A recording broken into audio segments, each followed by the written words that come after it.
மனிதனா பிறந்த நம்ம எல்லாருக்கும் மிக முக்கியமா தெரிஞ்சிருக்க வேண்டிய ஒரு விஷயம் மரணத்தை பத்திங்க. இந்த பிரபஞ்சத்தில் பிறந்த எல்லா உயிரினங்களுக்கும் மரணம்ன்றது ஒண்ணு இருக்கு இல்லையா? நிச்சயமா இருக்கு. இந்த பதிவுல முழுக்க முழுக்க மரணத்தை பத்தி, மரணத்துக்கு பிறகு நம்மளுடைய வாழ்க்கை எப்படி இருக்கும், ஒரு மனிதன் இறந்த அப்புறம் என்னென்ன ஆகுது, இந்த மாதிரி அத்தனை விஷயங்கள் பார்க்க போறேங்க. மிஸ் பண்ணாம முழுமையா பாருங்க. நான் சொல்லி இருக்கிற விஷயம் எல்லாமே மிக மிக முக்கியங்க. வீடியோக்குள்ள போலாம். ஒரு மனிதனுக்கு 110 விதமான மரணங்கள் இருக்கு. எனது 110? அட ஆமாங்க, 110 விதமான மரணங்கள் இருக்கு. நமக்கு எல்லாம் தெரிஞ்சது ஒரு 5, 6, 7 இந்த மாதிரி மரணங்கள் தான். ஆனா 110 விதமான மரணம் இருக்கு. புராணம் சொல்லுது. ஆதிசங்கரர் சொல்றாரு, புனரபி ஜனனம் புனரபி மரணம் புனரபி ஜனனி ஜடரே சயனம். பிறப்பு இறப்பு, திருப்பி ஒரு கர்ப்பத்துல போயிட்டு திருப்பி பிறக்கிறோம், இறந்து போறோம். அப்ப இந்த பிறப்பு இறப்பு சுழற்சியிலிருந்து தப்பிக்கிறது எப்படின்னு நான் கடைசியில சொல்றேன். முதல்ல மரணத்தை பத்தி பார்ப்போம். பாவம் புண்ணியம், இந்த 2 விஷயம் இருக்கு இல்லையா? எல்லாருக்கும் பாவம் புண்ணியம் தெரியும். பாவம் அதிகமா பண்ணியிருந்தாலும் நமக்கு பிறவிகள் இருக்கு, புண்ணியம் அதிகமா பண்ணியிருந்தாலும் நமக்கு பிறவி இருக்கு. சரி, பாவம் பிறவி இருக்கு, புண்ணியம் பண்ணிருந்தா ஏன் பிறவி இருக்குன்னா, ஒரு புண்ணியம் நம்ம ஒரு நல்லது பண்ணும்போது நான் தான் பண்ணேன், நான் தான் கொடுத்தேன், இப்படி நான்றத முன்வைக்கும் போது நமக்கு அந்த புண்ணிய கர்மான்றது நமக்குள்ள தங்கிடுது. அப்போ அது இறைவனுக்கிட்ட போய் சேரல. அப்ப நான் புண்ணியம் பண்ணும்போது, ஒரு நல்லது பண்ணும்போது எப்படி சொல்லணும்னா, இதை நான் பண்ணல இறைவன் பண்றாரு, இதை நான் பண்ணல இறைவன் பண்றாரு அப்படின்னு இறைவனை நம்ம முன்னிறுத்தும் போது பாவமும் நமக்கு சரிசமமா இருக்கணும், புண்ணியமும் நமக்கு சரிசமமா இருக்கணும். இப்படி இருந்தாதான் ஒரு மனிதன் முக்தி நிலையை அடையறான். சோ இப்ப இறப்பை பத்தி பாப்பங்க. இந்த உலக வாழ்க்கையில வாழ்றாங்க, பணம் அதிகமா சம்பாதிச்சு வச்சிருக்காங்க, சொத்து அதிகமா இருக்கு, நிறைய மனைவி, இந்த மாதிரி பல பேர் இருக்காங்க. இறை வழிபாடுன்றது எப்பயே சும்மா கொஞ்சம் அப்படி இப்படிதான் போயிட்டு வருவாங்கன்னு வச்சுக்கோங்க. இவங்க இறந்த பிறகு என்ன ஆவாங்க, இது ஃபர்ஸ்ட் பார்க்க போறோம். 2வது, எப்பயுமே இறைவனை வழிபட்டுட்டு இருக்கிறாங்க, எப்பயுமே இறை சிந்தனையில இருக்காங்க.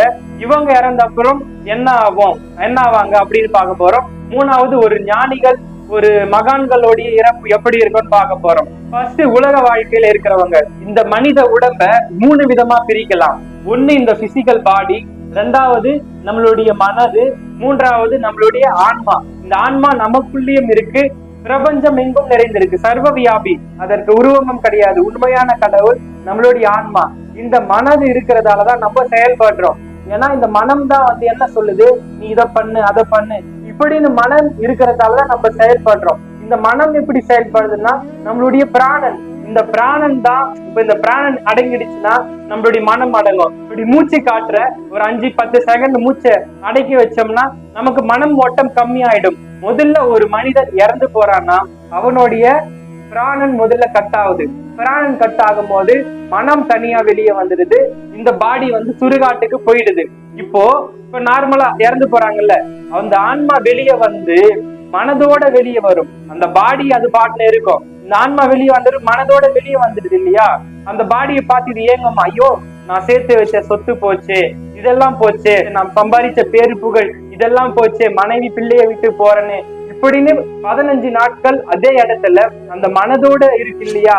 அந்த ஒரு ஆன்மா அந்த மனதோட அதை பார்த்துட்டு இருக்கும். 15 நாட்கள் அந்த வீட்லயே அது இருக்கும். பிறகுதான் அதுக்கு காரியம் பண்ணி அனுப்புறாங்க. இப்போ இதெல்லாம் 15 நாட்கள் முடிஞ்சது. இதன் பிறகு என்ன நடக்குன்னா, ஒரு கர்ம தேவதைகள், இவர் பண்ண ஒரு பாவம், இவர் பண்ண ஒரு புண்ணியத்துக்கு ஏற்றபடி ஒரு உலகம் கிடைக்கும். இவர் நல்லதே பண்ணல, ரொம்ப பாவம் பண்ணிருக்காருன்னா ரொம்ப துன்பப்பட்டு அந்த உலகத்துக்கு போவாரு. கீழே இருந்து அந்த மேல் உலகத்துக்கு போற வரைக்கும் ரொம்ப ரொம்ப ரொம்ப ரொம்ப துன்பப்படுவாங்க. ஆனா அந்த அளவுக்கு கர்மம் பண்ணி அந்த துன்பத்தை நான் வார்த்தையால சொல்ல முடியாது. அந்த அளவுக்கு ரொம்ப பாவம் பண்ணிருந்தா துன்பப்பட்டு அந்த கர்ம தேவதைகள் என்றது இழுத்துட்டு போகும். நம்ம இந்த பிரபஞ்சத்தில் பல கோடி சூட்சம உலகங்கள் இருக்கு. கர்ம உலகங்கள், பாப உலகங்கள், எப்படி நம்ம சொர்க்கம் நரகம்னு சாட்டா சொல்லிடுறோம். இந்த மாதிரி பல சூட்சம உலகங்கள் இந்த பிரபஞ்சத்தில் இருக்கு. அத பிறகு கொஞ்சம் கொஞ்சமா கொண்டு போயிட்டு அந்த பாவம் புண்ணியத்தை அந்த பாவலோகத்துக்கு இந்த ஒரு ஆன்மா போயிடுது. இங்க 1 வருஷம் போறது மேல் உலகத்துல 1 நாள் தாங்க. இங்க நம்ம 1 வருஷம் வாழ்றது, மேல் உலகத்துல ஒரே 1 நாள் போறதா சமம். ஏன்னா அங்க ஒரு பிரசன்ட்ல அவங்க பிரசன்ட்ல இருக்காங்க. அப்போ அவன் எவ்வளவு ஒரு கர்மம் பண்ணிருக்கானோ அவ்வளோ நாள் அந்த உலகத்துல அவன் வாழ்ந்தாவணும். அவன் பண்ண கர்மம் ஏற்றபடி திருப்பி அவனுக்கு மனித பிறவி கிடைக்குமானா மனித பிறவி எல்லாம் கிடைக்காது.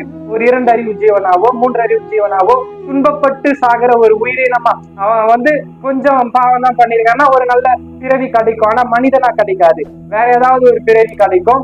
ரொம்ப பாவம் பண்ணிருந்தானா திரும்ப அந்த இடத்துல சொல்றாங்கல்ல, அதிகமா பாவம் பண்ணினா மலத்தில் ஊறக்கூடிய புழுவாக பிறப்பாய் அப்படின்னு.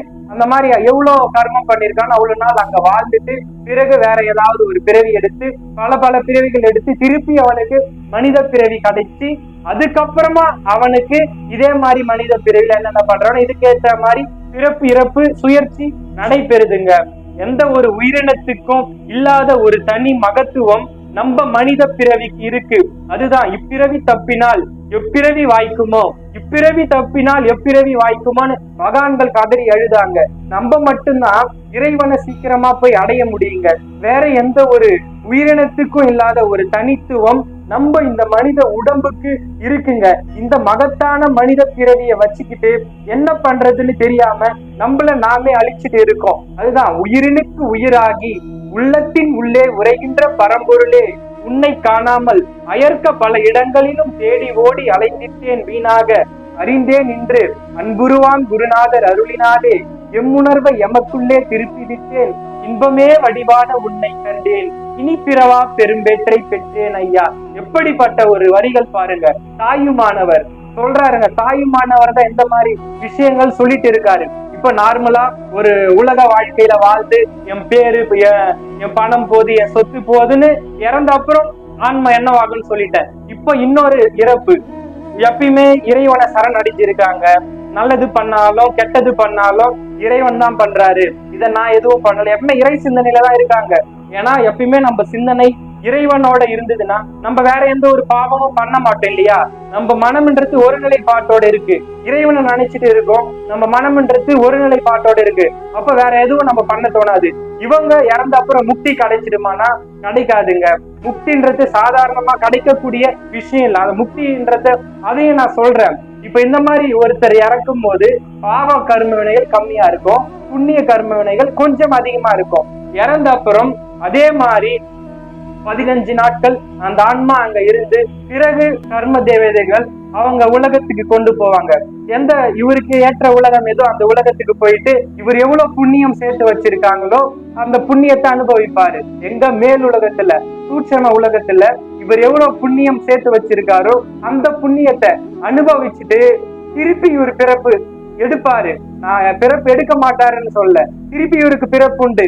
சின்ன ஆசை இருந்தாலும் நமக்கு இன்னொரு பிறவின்றது இருக்கு. இப்போ பாவம் பண்ணா இரும்பு சங்கிலி, புண்ணியம் பண்ணா தங்க சங்கிலி, இதுதான் வித்தியாசம். நீ புண்ணியம் பண்ணியிருந்தா அந்த புண்ணியம் எவ்வளவு பண்ணிருக்கோ அந்த அளவுக்கு நீ மேல் உலகத்துல சுகத்தை அனுபவித்துக்கிட்டு பிறகு நீ இந்த பூமியில பிறந்துதான் ஆகணும். எந்த மனிதனா பிறக்க மாட்டேன், வேற ஏதாவது ஒரு உயிரினமா கூட பிறப்ப. ஆனா ரொம்ப ஒரு டச் பண்ணிட்டாங்க, முக்திய டச் பண்ணிட்டாங்க. அவங்க ஆன்மீகத்துல நல்ல ஈடுபாடு ரொம்ப பற்றோடு இருக்காங்க. அவங்க கர்ம வினைன்றது கம்மியா தான் பண்ணிருக்காங்க. அவங்களுக்கு நிச்சயமா மனித பிறவின்றது கிடைக்குங்க. இன்னொரு விஷயம், சூசைட் பண்ணிட்டு இறந்து போறாங்கல்ல அவங்கள பத்தி சொல்றேன். அப்புறம் கடைசியா மகான்களை பத்தி சொல்றேன். மகான்களுடைய இறப்பு எப்படி இருக்குன்னு. நம்ம வாழ்க்கையில பண்ணவே கூடாத ஒரு விஷயம்னா சூசைடுங்க. ரொம்ப ரொம்ப ரொம்ப ரொம்ப ரொம்ப முட்டாள்தனமான விஷயம் சூசைட். ஒருத்தருடைய ஆயுட்காலம் இப்ப 70 ஆண்டுகள். இந்த இறைவன் நம்மள இங்க பூமியில படைச்சிட்டாரு. ஒருத்தனுடைய ஆயுட்காலம் 70 ஆண்டுகள். இந்த பூலோகத்துல அவன் பிறக்கிறான். 70 ஆண்டுகள் அவனுடைய ஆயுட்காலம். என்ன பண்றான்னா இவனுக்கு வர பிரச்சனைகள், இவனுக்கு வர குடும்ப பிரச்சனைகள், இவனுக்கு வர பல ஏதாவது ஒரு காரணத்துக்காக சூசைட் பண்ணிக்கிறான். ஒரு 30 வயசுல சூசைட் பண்ணிக்கிறான்னு வச்சுக்கோங்களேன். மிச்சம் 70 வயசுல மிச்சம் எவ்வளவு இருக்கு? 40 ஆண்டு காலம் இருக்கு. 30 வயசுல ஒருத்த சூசைட் பண்ணி இறந்து போயிடுறான்னா அவனால மேல் உலகத்துக்கு போக முடியாதுங்க. அந்த 40 ஆண்டு காலங்கள் அவன் எங்க சூசைட் பண்ணானோ அதே இடத்துல மிக மிக மிக மிக துன்பம்.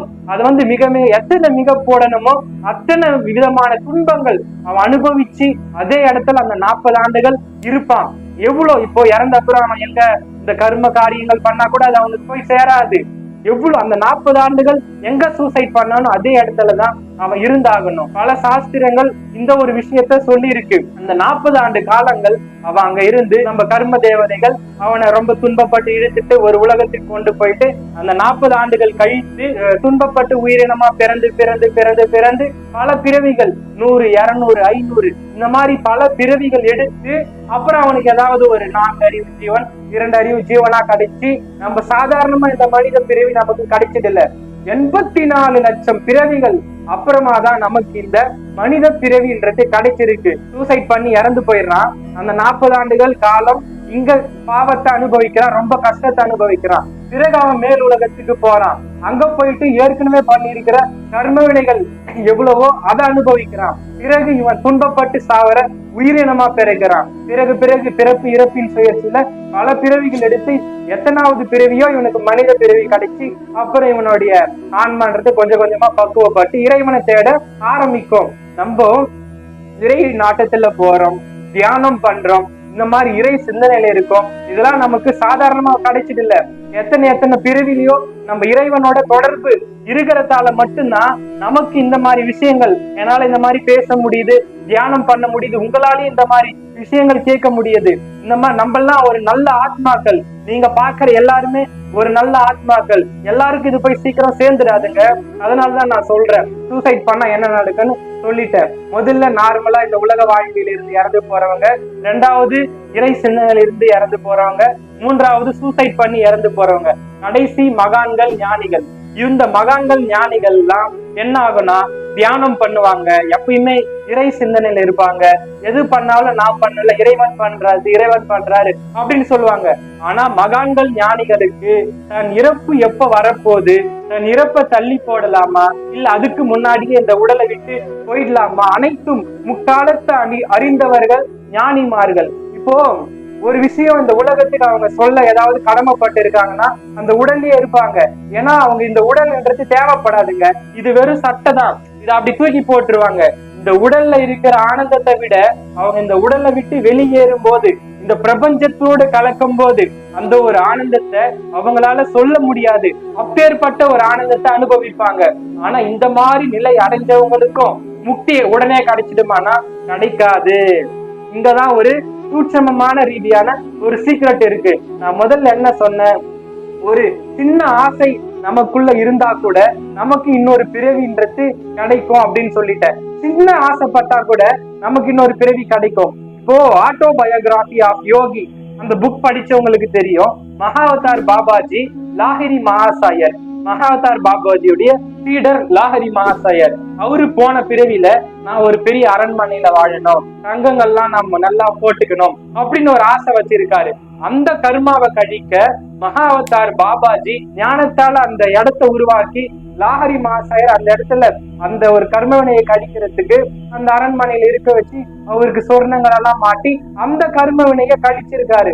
பாருங்க, சின்ன ஒரு ஆசை கூட இன்னொரு பிறவின்றது கிடைக்குதுங்க.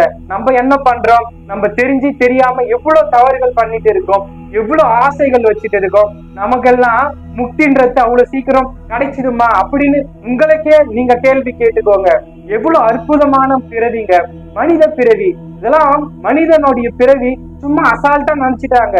மனிதனுடைய உயிரெல்லாம் சும்மா சர்வசாதாரணமா போச்சுங்க. இந்த மனிதனுடைய மகத்துவம் என்னன்னு ஒவ்வொருத்தரும் புரிஞ்சுக்கணும். இந்த மனிதனா நீ பிறந்தது இனி ஒரு பிறவா பெரும்பெற்றை அடையறதுக்கு. இனி ஒரு பிறப்பு நீ அடையக்கூடாதுன்னா இறைவனை நாடணும், தியானம் பண்ணணும், எந்த ஒரு தெரிஞ்சு எந்த ஒரு தவறு பண்ணாம இருக்கணும், ஒரு எதிர்பார்ப்பு இல்லாம ஒரு விஷயத்த பண்ணணும். இது வரைக்கும் இறப்பை பத்தி பார்த்துட்டோம். இறந்ததுக்கு அப்புறம் என்னென்னலாம் நடக்கணும் உங்களுக்கு புரிஞ்சிருக்கும். எப்படி முக்தி அடையிறோம், ஒரு மனிதனோட இறப்பு எப்படி, எல்லா விஷயம் இதுல சொல்லிட்டேன் இல்லையா. இனிமே நான் கடைசியா சொல்ல வர விஷயம் ஒன்னே ஒண்ணுதாங்க. இருக்கிற வரைக்கும் இறை சிந்தனையில நீங்க ஒரு விஷயம் பண்றீங்களா, இறைவன் தான் பண்றாரு அப்படின்னு இறைவனை முன்னிறுத்தும் போது உங்களுக்கு பாவ கர்மான்றது கம்மி ஆயிட்டே வருங்க. பாவமும் புண்ணியம் சீக்கிரமா அந்த முக்தி நிலையை நோக்கி நீங்க முன்னேறிட்டே இருப்பீங்க. சேர்த்து கூடவே தியானமும் பண்ணுங்க. தியானம் பண்ணதான் உங்க கர்ம வினைகள் என்றது அதிபயங்கரமா குறையும். பல விஷயங்கள் இது வரைக்கும் யாரும் சொல்லாத பல விஷயங்கள் இந்த வீடியோல தெரிஞ்சிருப்பீங்க. இந்த வீடியோ ரொம்ப உங்களுக்கு பயனுள்ளதா இருந்தா உங்களுடைய ஃப்ரெண்ட்ஸ் அண்ட் ஃபேமிலி சர்க்கிள்க்கு ஷேர் பண்ணிட்டு இதே மாதிரி யூஸ்ஃபுல்லான இன்ட்ரெஸ்டிங்கான வீடியோஸ் பார்க்க இப்பவே சப்ஸ்கிரைப் பண்ணிக்கோங்க guys. Thank you.